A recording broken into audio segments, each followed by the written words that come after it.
Uma das grandes emoções que experimentei na minha vida como discípulo de Cristo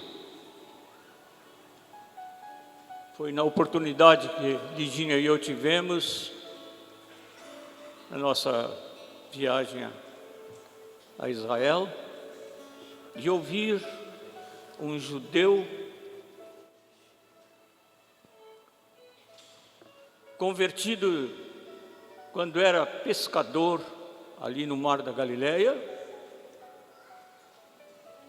cantar esta canção em hebraico. E quando a gente canta Santo, nós cantávamos lá no barco dele, Santo, ele cantava Kadosh. Liginha gostou tanto que comprou os CDs, e cada vez que eu ouço esse homem cantar no CD lá no meu gabinete, de novo eu sou movido até as entranhas por causa do amor de Deus, convertendo até agora em nosso tempo gente da sua terra. Jesus continua convertendo pessoas. Ismael não terminou a pregação dele, ele continua fazendo por meio do Espírito Santo uma obra maravilhosa lá na sua terra. Cada vez que eu canto santo agora, eu sou levado a cantar Kadosh também, de gratidão ao Senhor pelo que Ele fez por nós, entregando o Cordeiro por nós, o Cordeiro de Deus.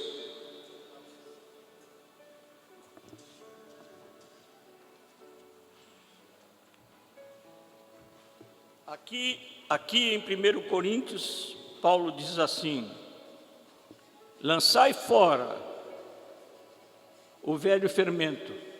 É o que estamos fazendo aqui neste retiro. Amém? Lançando fora o velho fermento, para que sejais nova massa, como sois de fato, sem fermento, pois também Cristo, nosso Cordeiro Pascal, foi imolado. Ele é o Cordeiro de Deus. E, para falar a verdade, eu não tinha me dado conta do que estou me dando conta agora, que Paulo está dizendo que Ele é nosso Cordeiro. Ele é o Cordeiro de Deus e é o nosso Cordeiro Pascal.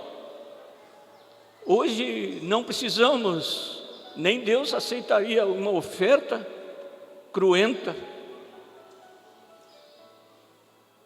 do sacrifício de um animal. E nós já sabemos que não tem nenhum efeito contra o pecado. Mas o Cordeiro,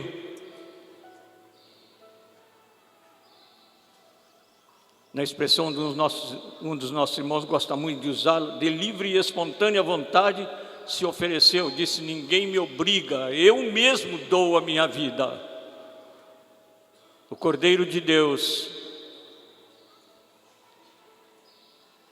já foi imolado por nós. Bendito seja o nome dele. Queria dizer que este israelita que está cantando canções compostas por irmãos de outras terras, mas cantando sempre na língua em que ele aprendeu e também cantando em hebraico. Mas este homem que foi ganho por Jesus ali no Mar da Galileia, colocou um barco que tem o nome de Fé, para levar turistas e proclamar o Evangelho de Jesus naquele barco para os turistas. E nos disse lá, justamente quando nós estávamos lá, ele disse que ele vai adquirir em breve um outro barco que vai se chamar Esperança, e depois vai um terceiro barco que vai se chamar Amor. Então ele vai ter a fé, a esperança e o amor no mar da Galileia para pregar o Evangelho de Jesus.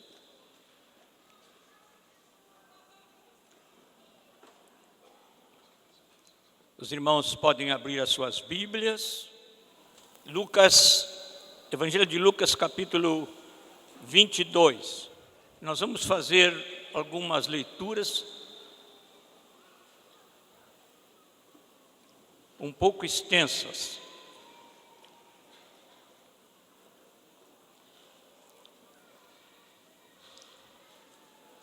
É evidente que não pretendo pregar sobre cada versículo que nós vamos ler. Isso seria muita pretensão. E mesmo aquilo sobre o que eu vou pregar, eu não tenho nenhuma pretensão humana e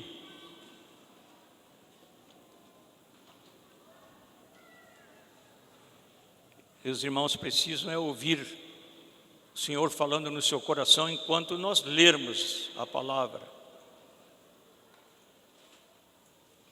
Muitas vezes nós pensamos que lemos para o pregador ter uma base da pregação, e isso também é verdade.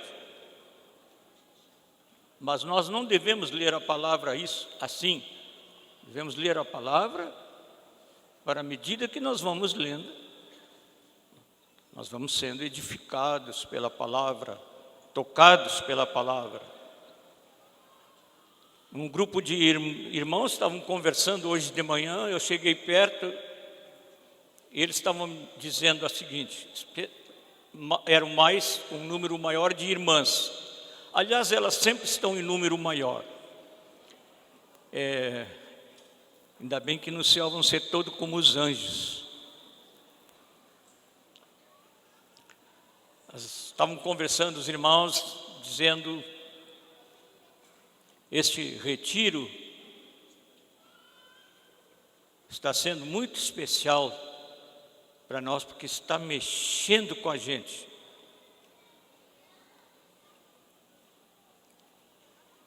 Está mexendo mesmo, irmãos? Às vezes uma hora do Espírito Santo mexer com a gente quando nós tomamos a ceia do Senhor, quando lemos a sua palavra, quando nos juntamos 2 ou 3 para orar. O Senhor mexe com a gente mesmo. Isso devia acontecer sempre. E se está acontecendo agora nesse retiro, que bênção. Lucas, capítulo 22, versículo 7 em diante, até o 30. Nós vamos ler como os irmãos têm feito em outros dias, responsivamente. Lucas 22, a partir do versículo 7. Chegou o dia dos pães asmos, em que importava comemorar a Páscoa.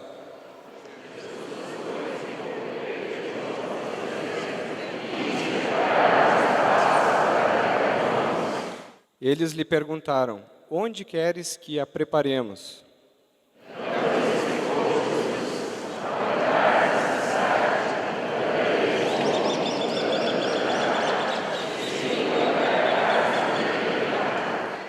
E dizei ao dono da casa: o mestre manda perguntar-te: onde é o aposento no qual hei de comer a Páscoa com os meus discípulos?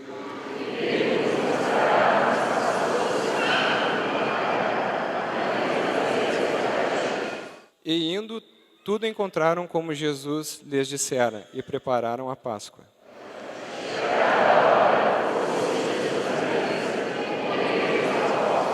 E disse-lhes: tenho desejado ansiosamente comer convosco esta Páscoa, antes do meu sofrimento.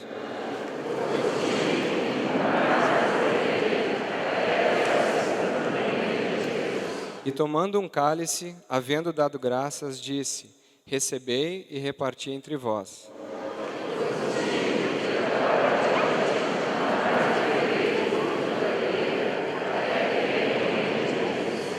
E tomando um pão, tendo dado graças, o partiu e lhes deu, dizendo: Isto é o meu corpo oferecido por vós. Fazei isto em memória de mim.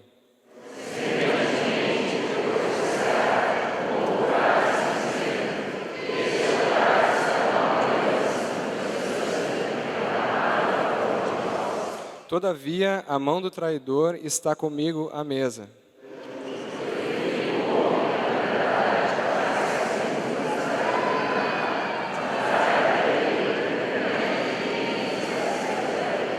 Então começaram a indagar entre si quem seria dentre eles o que estava para fazer isto.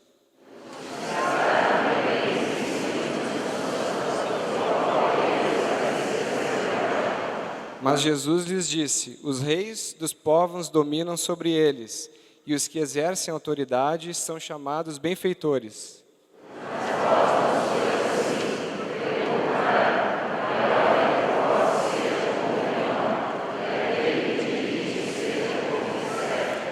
Pois qual é o maior?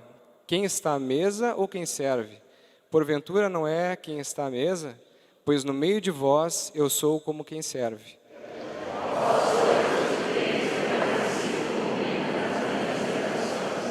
Assim como meu Pai me confiou um reino, eu vou-lo confio.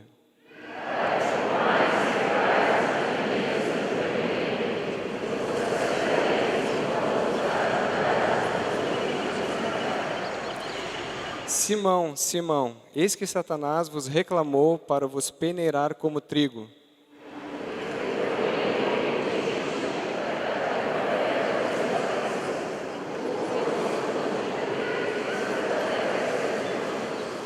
Ele, porém, respondeu: Senhor, estou pronto a ir contigo, tanto para a prisão como para a morte.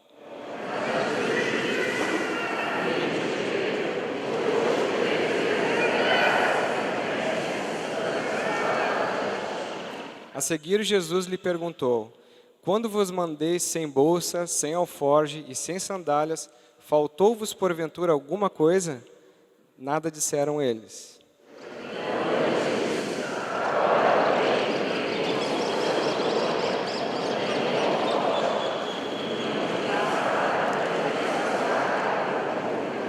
Pois vos digo que importa que se cumpra em mim o que está escrito.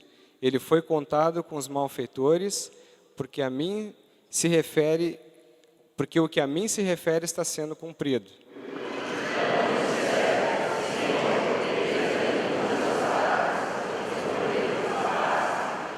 E saindo foi como de costume para o Monte das Oliveiras, e os discípulos o acompanharam.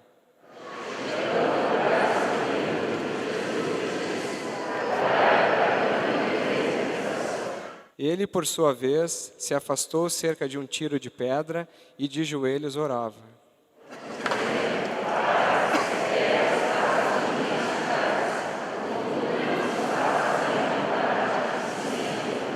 Então lhe apareceu um anjo do céu que o confortava.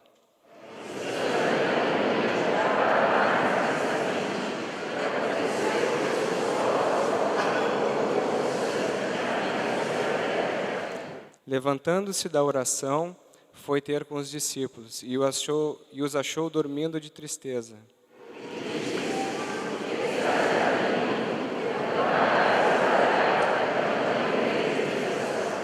Falava ele ainda quando chegou uma multidão, e um dos 12, o chamado Judas, que vinha à frente deles, aproximou-se de Jesus para o beijar.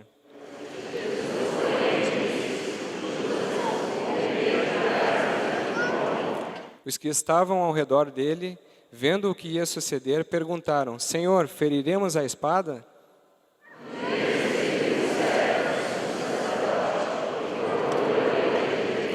Mas Jesus acudiu dizendo: Deixai, basta.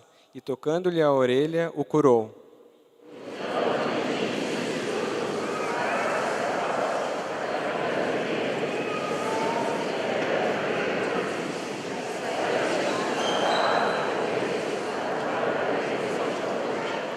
diariamente, estando eu convosco no templo, não puseste as mãos sobre mim. Esta, porém, é a vossa hora e o poder das trevas.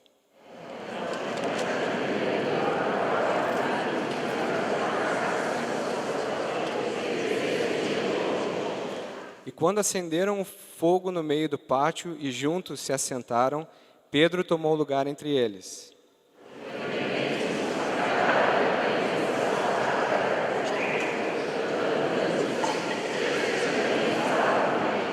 Mas Pedro negava, dizendo: mulher, não o conheço.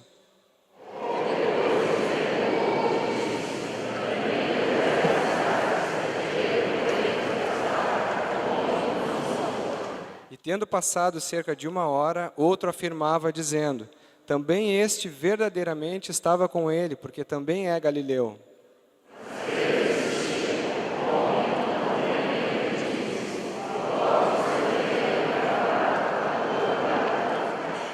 Então, voltando-se o Senhor, fixou os olhos em Pedro, e Pedro se lembrou da palavra do Senhor, como lhe dissera: hoje 3 vezes me negarás antes de cantar o galo.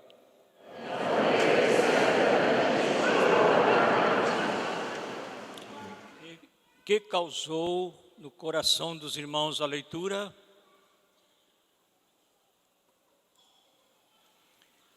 Quero dizer aos irmãos que no livro de Apocalipse, há 30 vezes, nos 22 capítulos, há 30 vezes referência ao Cordeiro de Deus. É assim que Jesus é chamado no livro de Apocalipse.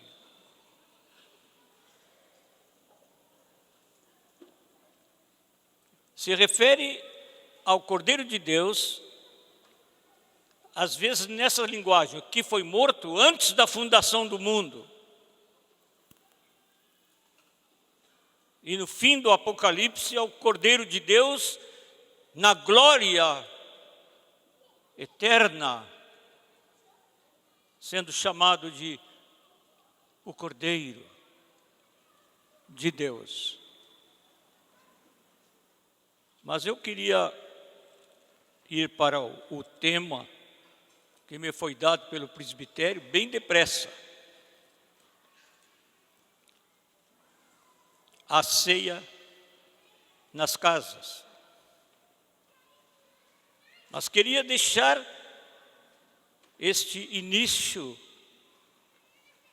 para os irmãos pensarem no que Jesus fez por mim e por vocês. Cordeiro. Os que estão afeitos à leitura da Bíblia lembram de Isaías 53, como ovelha, como cordeiro, foi levado para um matadouro e ficou mudo diante dos que o tosqueavam.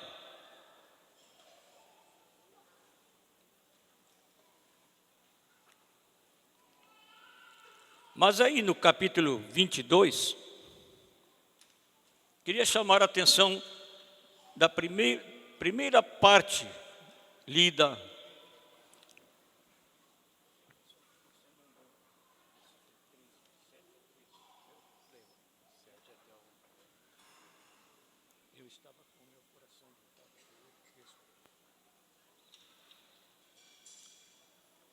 Chegou o dia da festa dos pães asmos, em que importava comemorar a Páscoa. Jesus, pois, enviou Pedro e João, dizendo: ide preparar-nos a Páscoa para que a comamos. Eles lhe perguntaram: onde queres que a preparemos? Onde? Então lhes explicou Jesus: ao entrardes na cidade, encontrareis um homem com um cântaro de água. Isso não era muito comum. Quem levava os cântaros de água eram as mulheres. Os homens carregavam cântaros de vinho. E cada um pode imaginar a razão disso, mas o fato é que os homens não carregavam cântaros de água. Lembram da samaritana indo com o cântaro a buscar água? Mas Jesus diz: seguiu até a casa em que ele entrar, e dizei ao dono da casa: o mestre manda perguntar-te, onde é o aposento no qual hei de comer a Páscoa com os meus discípulos? E ele vos mostrará um espaçoso cenáculo mobilado, ali fazei os preparativos. E indo, tudo encontraram como Jesus lhes dissera e prepararam a Páscoa. É interessante, Jesus não escolheu outro lugar, escolheu uma casa. O Pentecoste ocorreu numa casa. Pode até ter sido na mesma, eu não tenho certeza disso. Mas foi numa casa.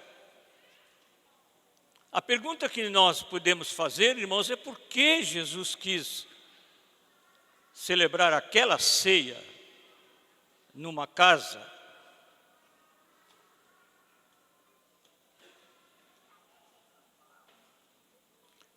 Por que não lá no pátio do templo?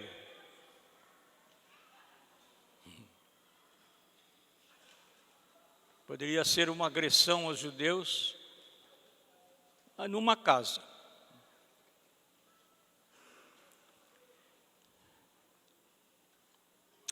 A casa é um lugar de íntimos. É um lugar de intimidade.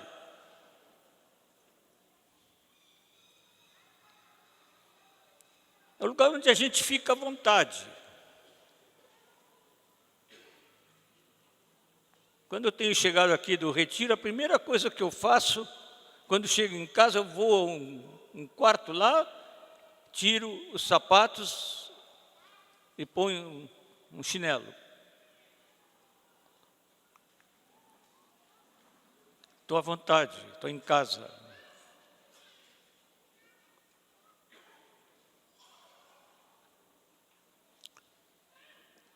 A casa é o lugar onde nós temos intimidade uns com os outros na família.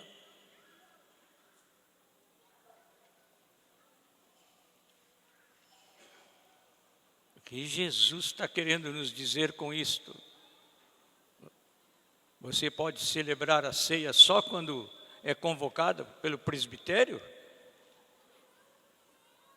Ou você pode celebrar a ceia no seu sentido mais profundo e espiritual, na continuidade da vida na sua casa? Você pode.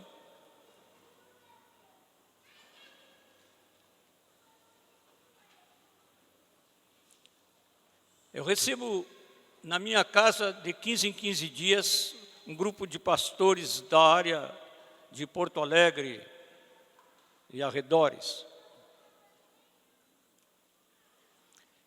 E há 2 semanas atrás nós celebramos a ceia do Senhor lá entre nós, os pastores. E não são os meus companheiros que trabalhamos juntos aqui nesta comunidade. São outros irmãos. E há 15 dias atrás nós celebramos a ceia e de repente os irmãos começaram a abrir o seu coração uns com os outros. Daqui a pouco nós éramos 10 chorões, tocados pelo Espírito Santo de Deus, abrindo o nosso coração sobre nossas dificuldades. Alguns tinham dificuldades com irmãos das igrejas que eles pastoreiam, dos grupos locais que eles pastoreiam. Outros tinham dificuldades na educação dos filhos. Outros tinham dificuldades de relacionamento até entre eles, que foram abertas.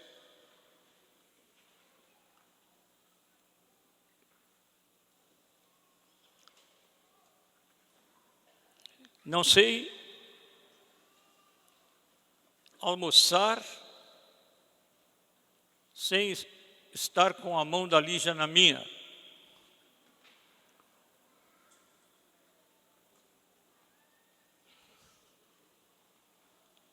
Eu começo o almoço com a mão da Lígia na minha mão.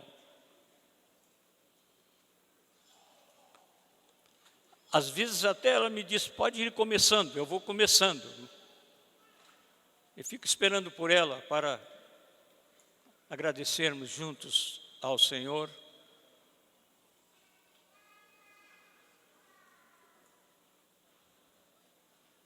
O lar, a casa, lugar de amor.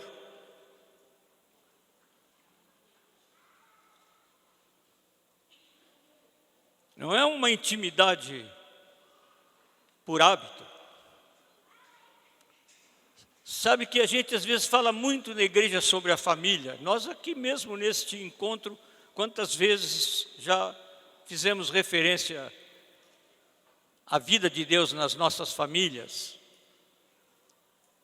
E os nossos jovens, alguns, estão na expectativa da constituição da família.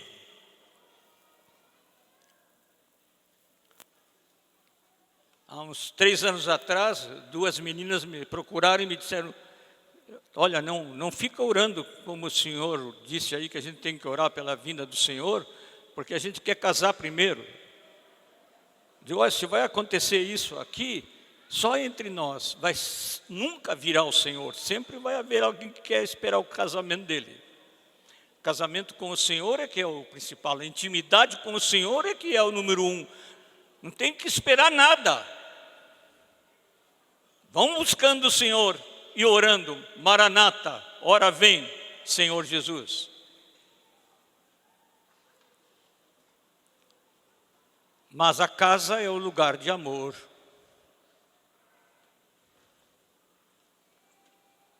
Não é só a casa que é lugar de amor, todo lugar é lugar de amor, mas ali deve se expressar o amor de uma maneira muito especial. Sabe qual é o problema de muitas famílias da igreja? É a familiaridade. Parece um paradoxo, mas a familiaridade é um problema sério. Quando há familiaridade, devia haver uma liberdade toda especial, mas a familiaridade é uma coisa crítica na vida das casas, dos irmãos, das igrejas.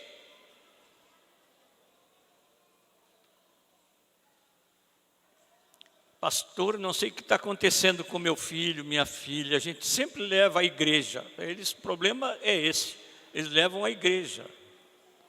Eles não são a igreja.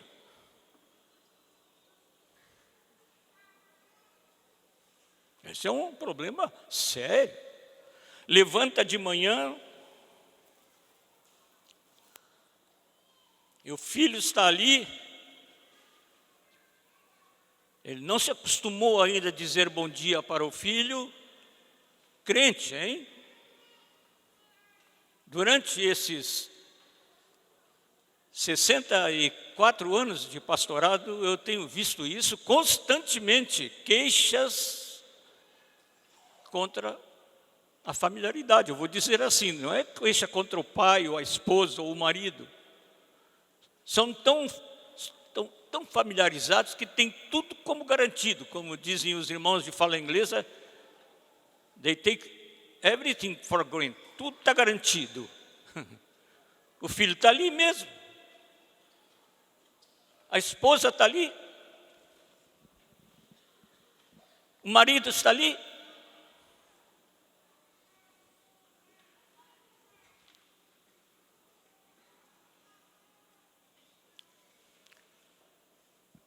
Eu de vez em quando fico muito comovido quando eu passo na janela do Ion, embaixo. Geralmente eu passo ali quando vou levar o lixo, lá no fundo, o lixo seco. Aí eu passo com o lixo e vejo o Ion. Não foi uma vez, mas muitas vezes vi o Ion com a Bíblia aberta com um dos seus filhos, conversando sobre as coisas de Deus. Não dá como coisa garantida que eles têm a reunião dos jovens tal dia, que eles cantam e louvam ao Senhor em casa. A garantia é: eu estou em comunhão com eles. Essa é a garantia. A casa é lugar de amor.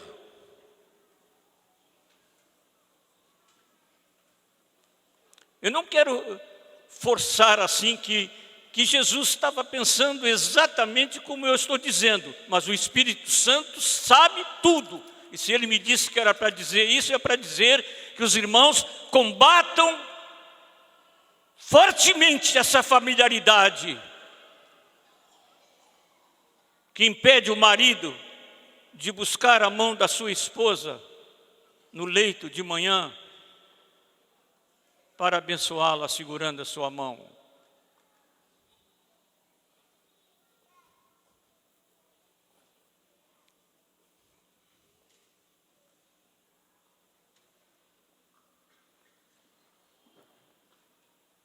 Que coisa! Uma coisa tão boa como a familiaridade, estarmos ali em casa, como gente que se ama, não como se fôssemos estranhos.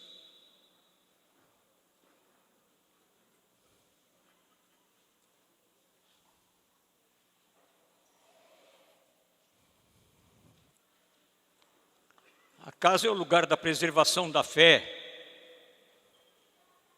Educa a criança no caminho que deve andar. É em casa que isso acontece. Não é na reunião com a Heloísa e os tios aqui, nos encontros nossos. Isso também ajuda.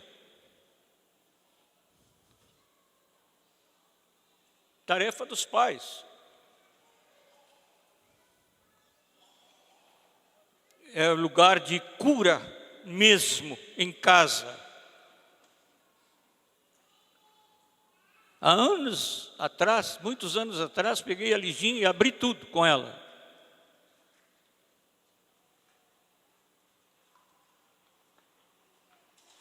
Todas as minhas fragilidades e desvios. Porque quero andar com ela na presença do nosso Deus lá na nossa casa.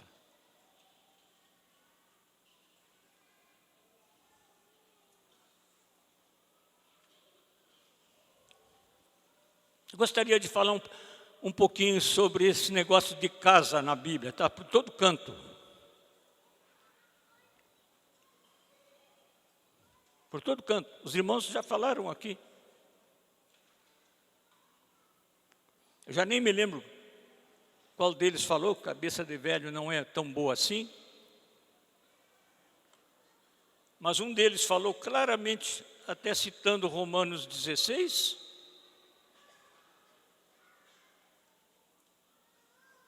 que fala das saudações ao irmão fulano e à igreja que está na casa deles. Os irmãos encontram por toda parte isso. Mas sabe, alguém me disse que eu não sei pregar mais sem ir para Lucas 15. Isso é verdade.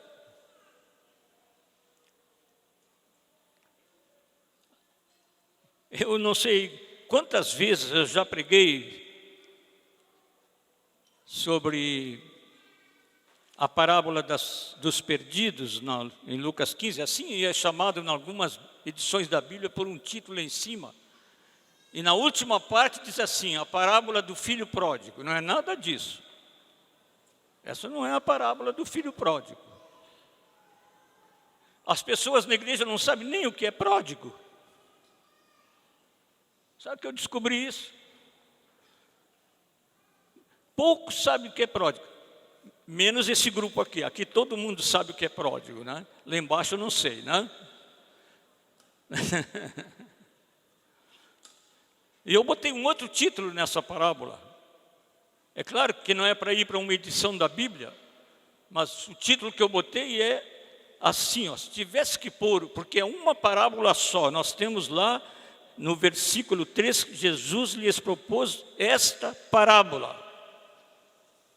E aí, em 3 episódios, a ovelha, a moeda e os filhos perdidos. Não é a parábola do filho pródigo, não. É a parábola do pai pródigo. E agora alguns dizem assim, mas como? O pai estava perdido? Porque já aprenderam que pródigo quer dizer perdido, mas não é nada disso, não.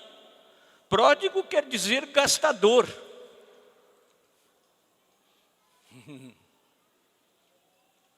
Esbanjador, se quiser.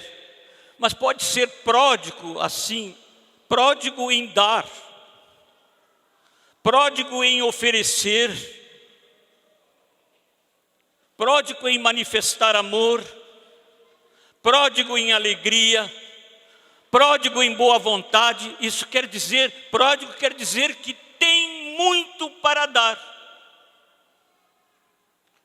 ou para esbanjar, como fez o moço da parábola. Mas aqui é uma casa. Jesus está falando de uma casa. E 2 filhos. Os irmãos sabem que no último ano e meio, especialmente, eu vi umas coisas nessa história de Jesus que eu nunca tinha visto. Eu não ando querendo descobrir novidades. Mas ao ler, eu descobri que não foi só o que saiu de casa que recebeu a herança. Os irmãos lembram, né? Diz assim no versículo 12, capítulo 15 de Lucas, o versículo 12. Diz assim, e ele lhes repartiu os haveres. O filho mais velho também recebeu. Hein?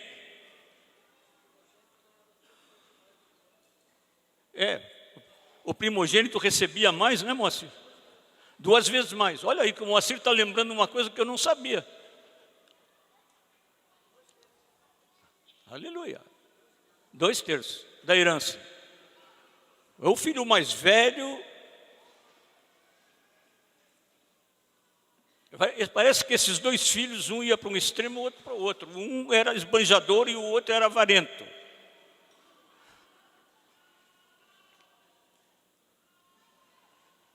É interessante. Eu não vou recordar essa história que os irmãos conhecem muito bem, mas há uma coisa que eu quero chamar a atenção. O filho que gastou mal a parte da sua herança,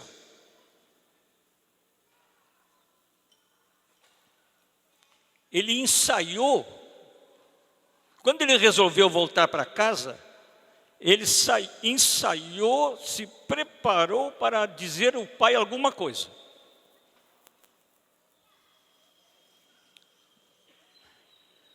Ele disse assim,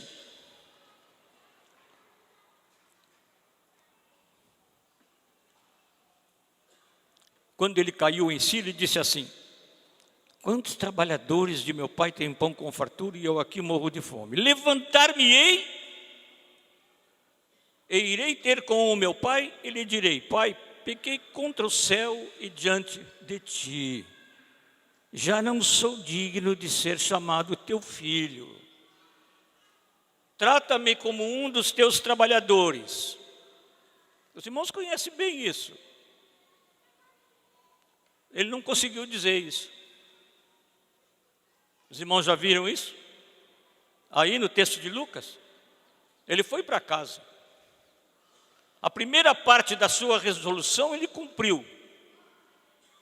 Levantou-se, como ele tinha dito. Versículo 20 diz: levantando-se, foi para seu pai. Depois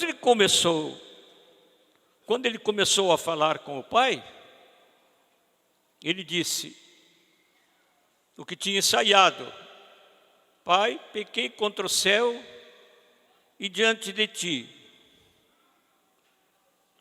Já não sou digno de ser chamado teu filho. E aí, Jesus fez uma coisa que só Jesus sabia fazer.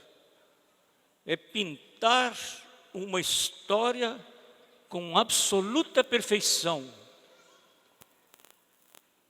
Diz Jesus assim: o pai não deixou o filho terminar. O que o filho preparou e não conseguiu dizer? O que ele não conseguiu dizer? Pode falar vocês. Faze-me como um dos teus trabalhadores. Isso ele não disse. O pai não o queria como um dos trabalhadores. O pai o queria como filho.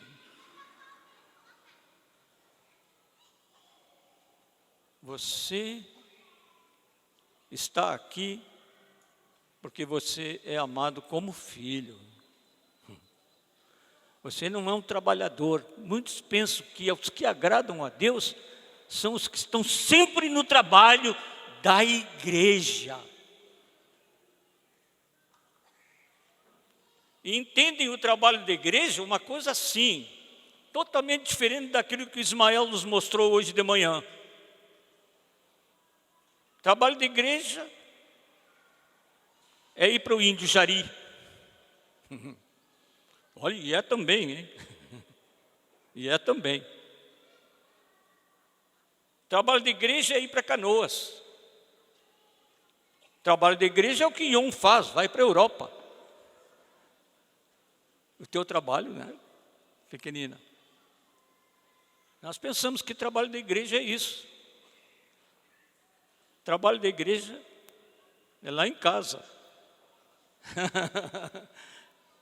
De vez em quando, não é sempre, mas de vez em quando eu ajudo a Liginha em algum serviço doméstico, né? E agora eu estou gostando muito de uma tarefa que eu tenho: lavar a louça. Que coisa boa! Eu não sabia que era tão bom lavar a louça. Quando eu estou lavando a louça, eu completo assim: Senhor, eu não estava gostando hoje, eu estava querendo tanto dormir um pouquinho mais na minha cesta, e hoje quando eu me acordei, eu estava com vontade de ficar mais um pouquinho, mas eu tinha a louça para lavar. Senhor, perdoa-me, Senhor. Senhor, limpa o meu coração, assim como eu estou tentando limpar estes pratos. Passa a esponja da tua misericórdia em mim. Mas eu queria dizer mais uma coisa sobre esse filho que voltou. Ele não voltou com um bom motivo. Não era um motivo muito edificante. Não era a saudade do pai. Vocês repararam isso? Qual era o motivo do filho que voltou? Fome.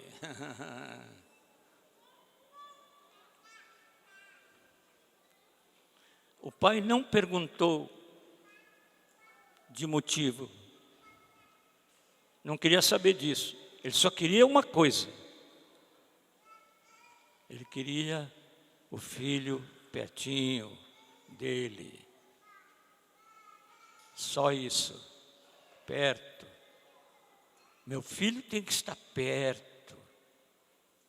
Só isso. Tem motivo errado. Não tem importância. Você quer ficar aqui, é meu filho.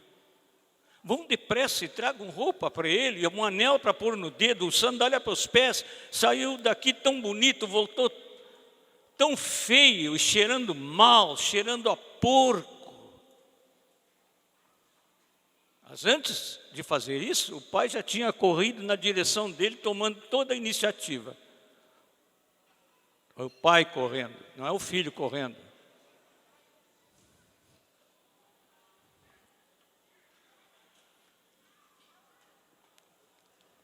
Deus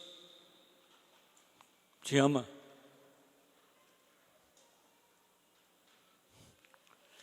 É possível que até haja algum filho perdido aqui, como o que ficou em casa, perdido. O que ficou em casa estava perdido.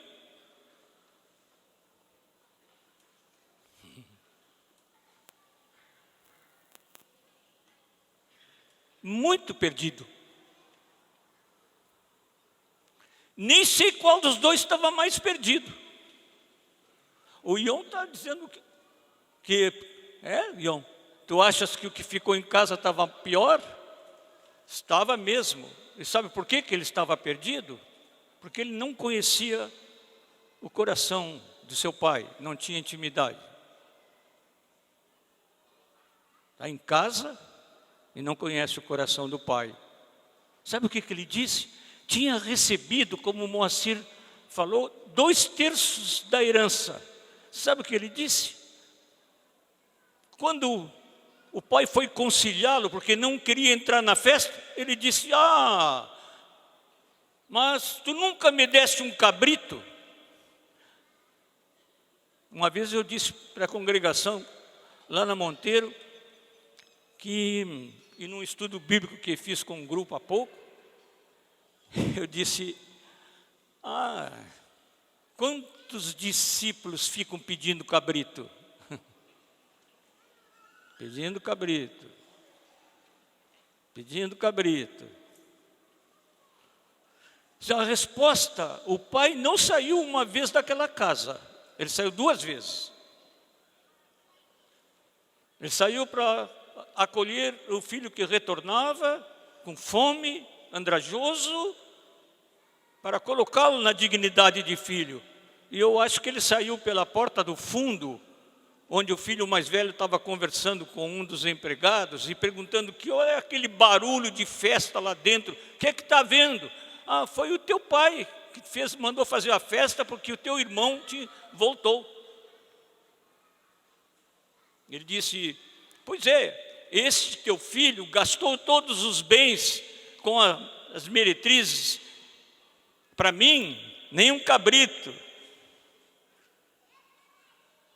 E o pai lhe deu a resposta que saiu do coração de Jesus, porque é Jesus quem conta a história. O pai lhe deu a resposta dupla. Meu filho, tu sempre estás comigo. E não te apercebes disso. E tudo que é meu é teu.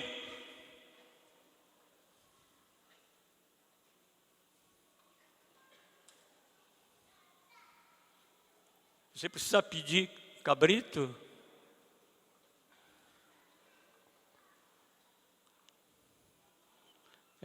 Na minha experiência pastoral, assim, eu tenho ouvido alguns pedidos de cabrito, assim, meio esquisito mesmo.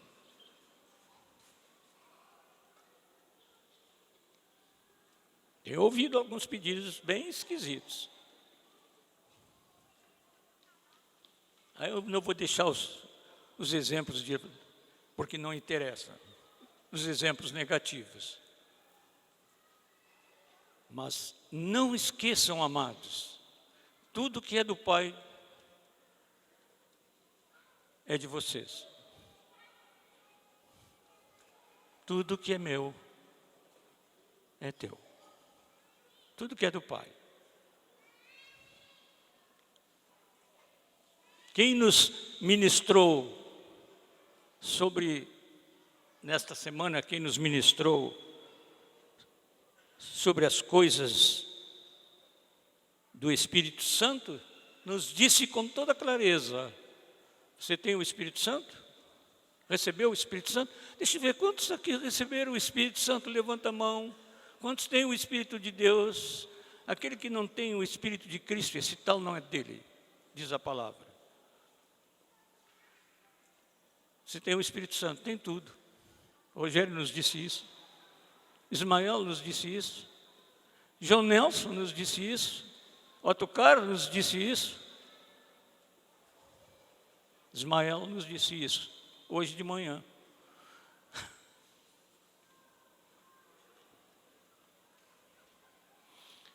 O Rogério me disse uma coisa interessante. Um dia nós estávamos cantando um cântico aqui. O Rogério me disse assim: Moisés, não consigo cantar isso. Nós estamos com esse canto pedindo aquilo que nós já temos.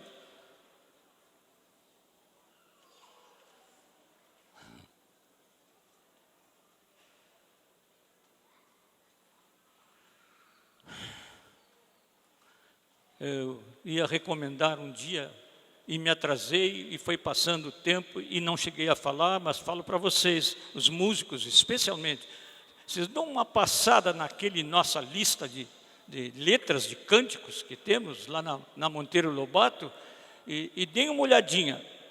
Não olhem os erros de português, porque aí vocês vão passar um mês fazendo correções. Mas não é o erro de português, não. Erro de português tem de sobra, mas não é isso não, isso não é importante. Eu tinha um irmão muito querido que orava sempre, quando ele ia orar, ele dizia: Senhor, que nós possamos. Um dia eu perguntei: por que o Senhor diz nós possamos? Porque é bonito, não é, pastor?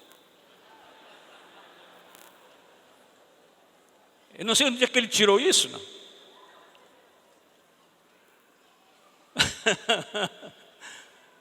Mas não é isso que eu quero falar, não. É que nós cantamos coisas que nós não podemos mais cantar, meus irmãos. Só isso. É essa revisão que temos que fazer, não é, Rogério?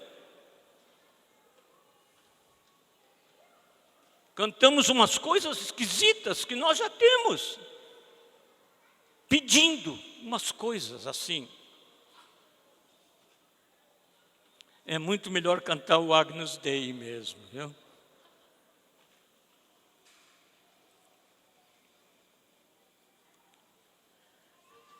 Senhor Jesus,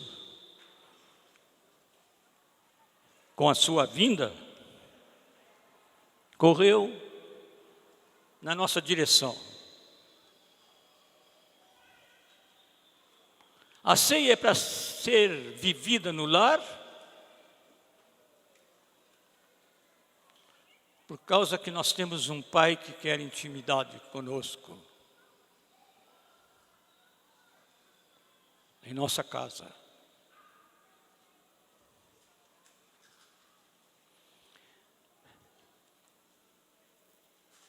É possível também, hoje um irmão estava sentado aqui ao meu lado e me chamou a atenção disso, é possível que às vezes, quando falamos muito sobre a família, em vez de estabelecer, de deixar o Espírito de Deus estabelecer uma comunhão entre os membros da família, nós ficamos adulando os membros da família. Esse irmão me dizia: tem uns que transformam os filhos em ídolos. Crianças criadas sem um senso de responsabilidade, crianças que têm o que querem e o que gostam, sempre.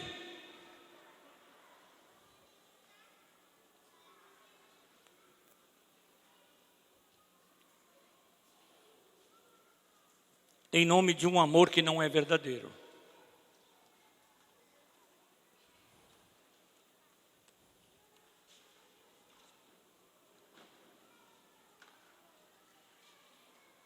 Nós temos alguém que se tornou o Cordeiro Pascal, por nós.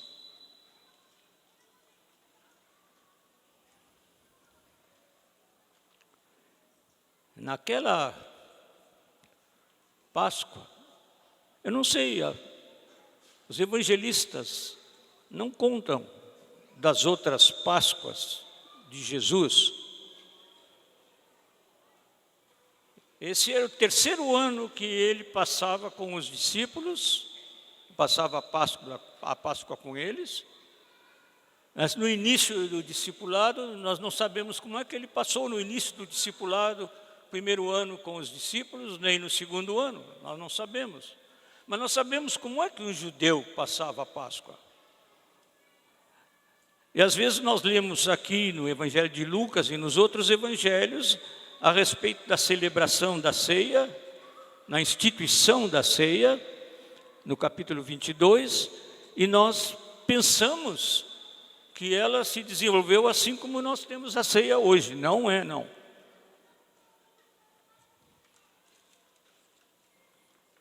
Eu não estou aqui advogando que a ceia hoje tem que ser cópia da ceia como Jesus celebrou, porque aí nós tínhamos que matar o cordeiro e agora o cordeiro já foi morto lá naquela cruz.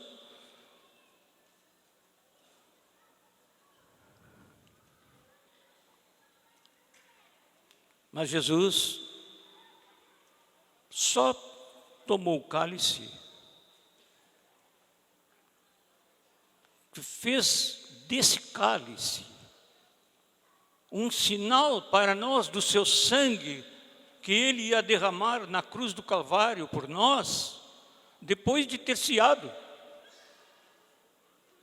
Os irmãos já viram isso?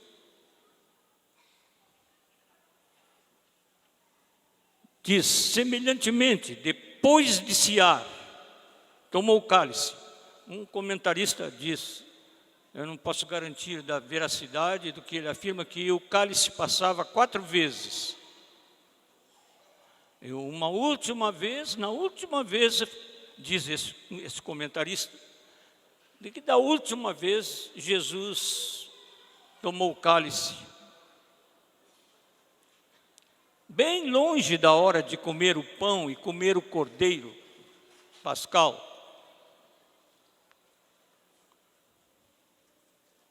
Este é o cálice da nova aliança, no meu sangue, derramado em favor de vós.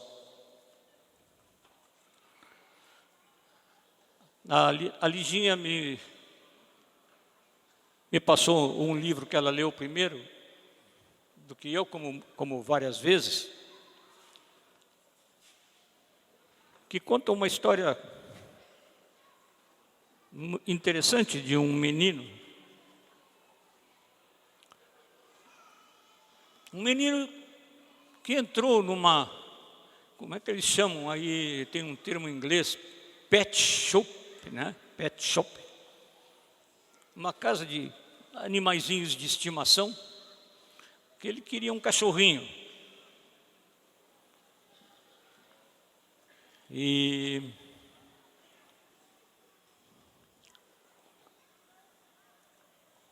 o dono da casa chamou uma cachorra com seus filhotinhos, vieram chegando para perto para que o menino escolhesse. O menino perguntou quanto custavam os cachorrinhos. E o dono da casa disse um determinado valor. Aí quando o menino olhou, tinha um cachorrinho que vinha bem devagar, bem atrás dos outros. Vinha mancando de uma perna. E o menino disse, o que há com ele? E o dono da pet shop disse, o veterinário disse que ele nasceu com um defeito no quadril, por isso que ele fica mancando desse jeito. Aí o menino disse, esse aí que eu quero esse aí. Não, mas eu não vou vender um animal defeituoso, que o veterinário disse que é defeituoso. Não, mas eu quero esse cachorrinho aí. Aí o menino saiu do lugar onde estava, mancando de uma perna, porque ele tinha uma haste metálica para poder mantê-lo em pé. E o menino disse para o dono da loja: está muito bom, porque esse cachorrinho precisa de alguém que o compreenda.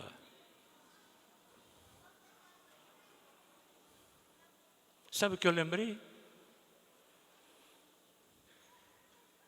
Aquele que não cometeu pecado, Deus o fez pecado por nós.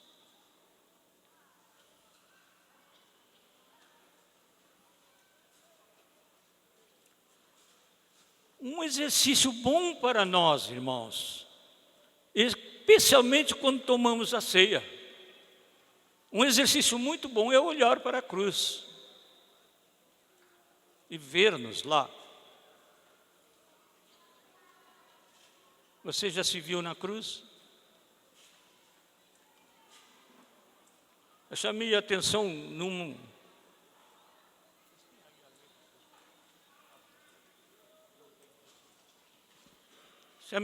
numa reunião nossa lá na Monteiro, que esse cântico, o Agnus Dei, na nossa língua diz, como é que diz? Agnus Dei, Cordeiro de Deus. Aleluia, aleluia, poderoso é o Senhor nosso Deus. Digno é o Cordeiro, digno é o Cordeiro, tu és santo.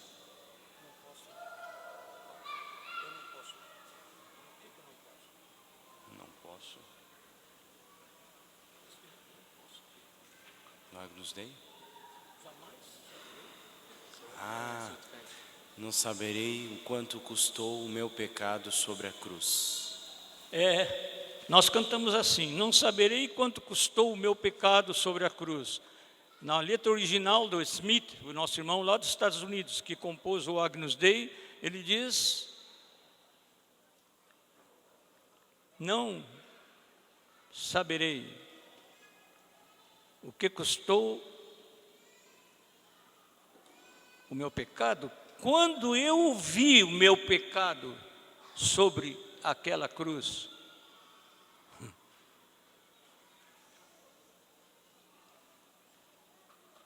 Jesus tomou o teu lugar, o meu lugar. Pecado tomou o meu lugar. O meu pecado foi encravado naquela cruz. O meu pecado.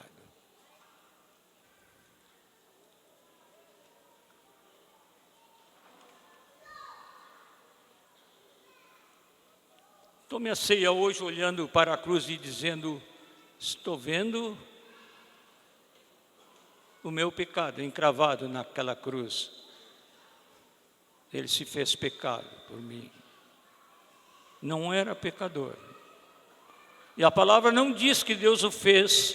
Quantas vezes já falei isso aos meus irmãos nas nossas celebrações de ceia? A palavra não diz que Deus o fez pecador. Deus o fez pecado por nós. E não compreendemos isso. E é bom que o autor da nossa canção Agnus Dei tenha dito: não saberei, nós nunca vamos saber o que custou. O que é a experiência de Deus com o pecado? Como é que Deus pode ter uma experiência que é a nossa experiência de pecado?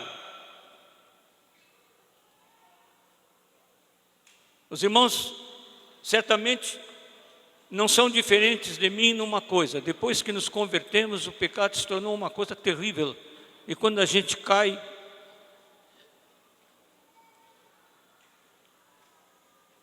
é um desassossego, um desequilíbrio, um desnorteio.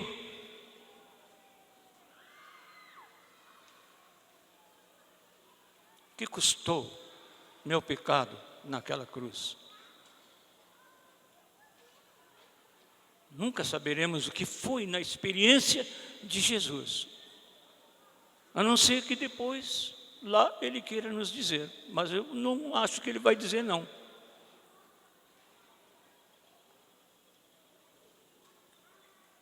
A ceia é a recordação disso. Mas nós celebramos na ceia a Páscoa.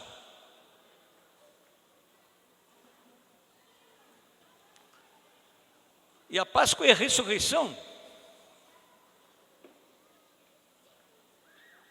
Amém?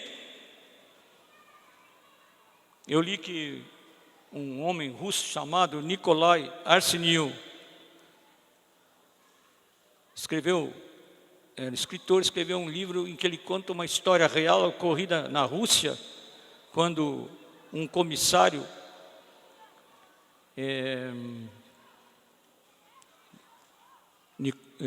não me lembro o nome do comissário, estava fazendo uma palestra depois da implantação da Revolução Bolchevista, Revolução Comunista, com o título de A Religião é o Ópio do Povo. E ele dizendo que a ciência russa já suplantou as lendas da Bíblia. Ao final, ele estava tão satisfeito com a sua palestra que ele resolveu dar liberdade para o auditório para fazer qualquer observação, um comentário. Aí levantou-se um jovem que tinha há pouco tempo tinha sido ordenado sacerdote da Igreja Ortodoxa na Rússia. Se levantou, foi à frente pedindo a palavra, já que ele tinha dado a disponibilidade para isso. E o preletor lhe disse: eu lhe dou 2 minutos. Ele disse: não vou tomar tanto tempo não. O auditório era muito grande, eram 7.000 pessoas presentes. E ele disse: não vou tomar nem os 2 minutos. Se levantou, subiu à plataforma e disse: Cristo ressuscitou! E o auditório, 7.000 pessoas responderam a uma voz: Ele realmente ressuscitou!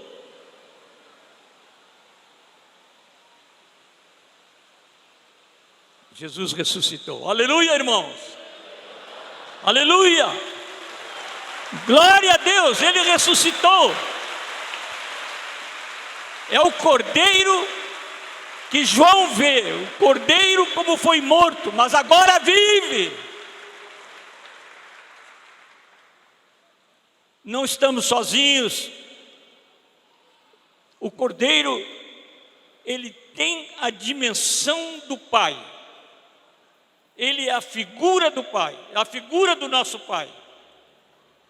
Ele é a expressão do nosso Pai. Ele é o amor do nosso Pai, feito carne aqui, uma pessoa humana. Ele é isso. A humanidade se uniu com a divindade em Jesus para toda a eternidade. Jesus ainda é homem. E nós seremos semelhantes a Ele. Aleluia. E nós vamos celebrar isso nesta mesa. Nós vamos celebrar que hoje, aqui no final deste nosso encontro, Ele está realizando o que Ele disse: eu estou convosco sempre, vivo e presente entre nós. Podemos aplaudi-lo?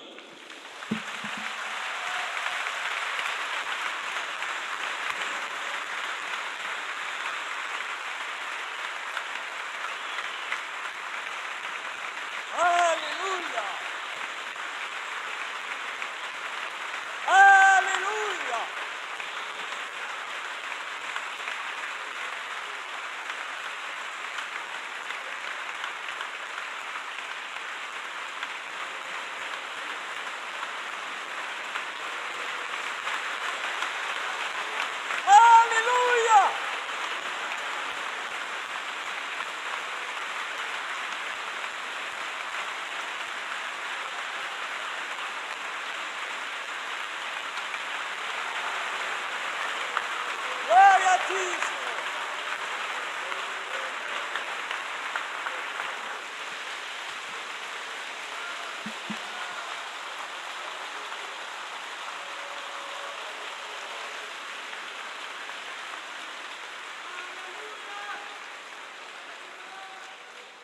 mas todos os que me antecederam.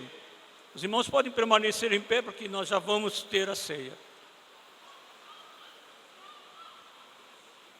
Todos que me antecederam disseram uma coisa ao fim: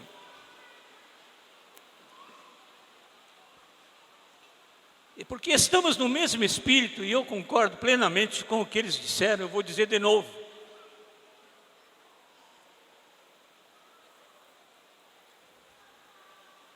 nossa vida, realizando a ceia em nossa casa, pelo modo como vivemos, e não somente quando fazemos uma pequena cerimônia. E não pensem que o Moisés está dizendo que não é para fazer esta em casa.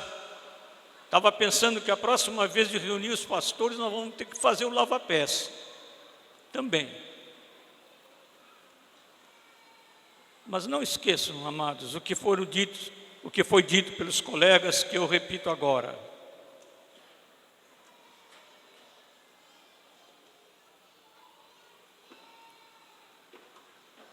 Não há essa vida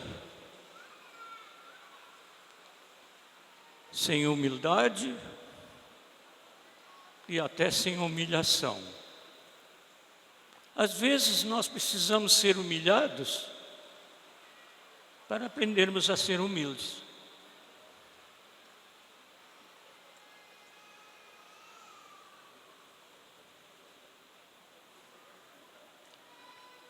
É necessário que Ele cresça e eu diminua. Vamos dizer a uma voz: é necessário que Ele cresça e eu diminua. E tem uma palavra confortadora em Isaías, lá no capítulo 57, diz: assim diz o alto e sublime que habita a eternidade, e que tem o nome de Santo. Eu habito no alto e santo lugar, mas habito também no contrito e abatido de espírito. Aleluia! Para vivificar o espírito do abatido e vivificar o coração dos contritos.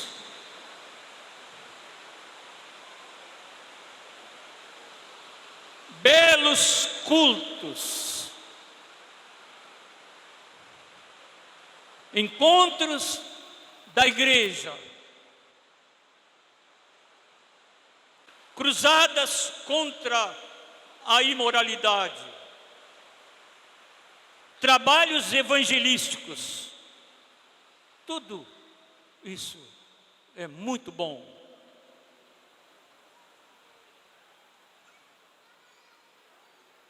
Mas nada pode substituir a morte de cada um por tomarmos diariamente a nossa cruz. Nada pode substituir isso.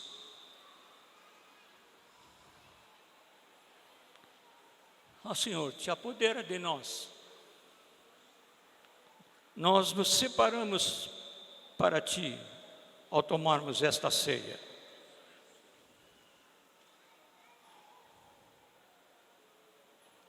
Nós sabemos do Teu grande propósito,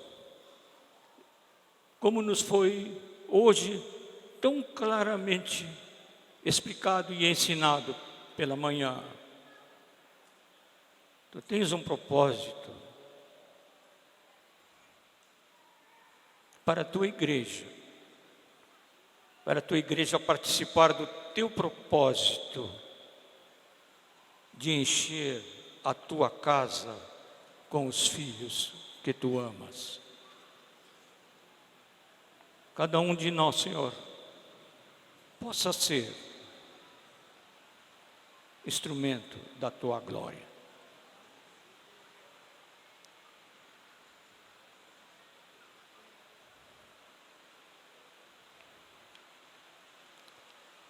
Irmãos queridos, a ceia é o evangelho completo.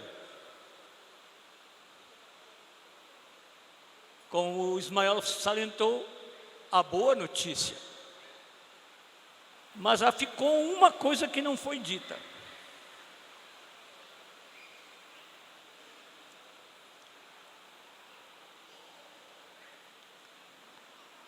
E o que não foi dito é que Jesus falou assim: na ceia celebrada com os seus íntimos, naquela casa, ele disse assim: nunca mais eu vou beber deste vinho.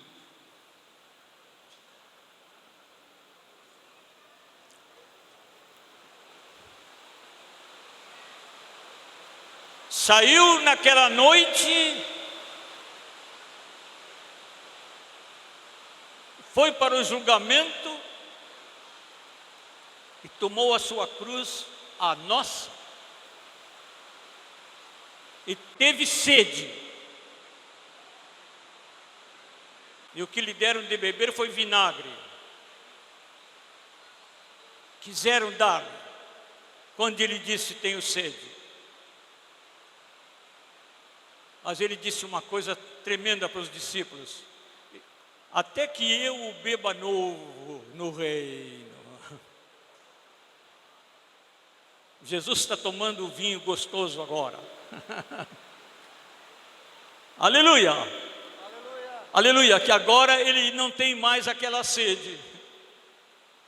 Mas nós devemos ter sede de Deus, do Deus vivo, todos os nossos dias. Amém.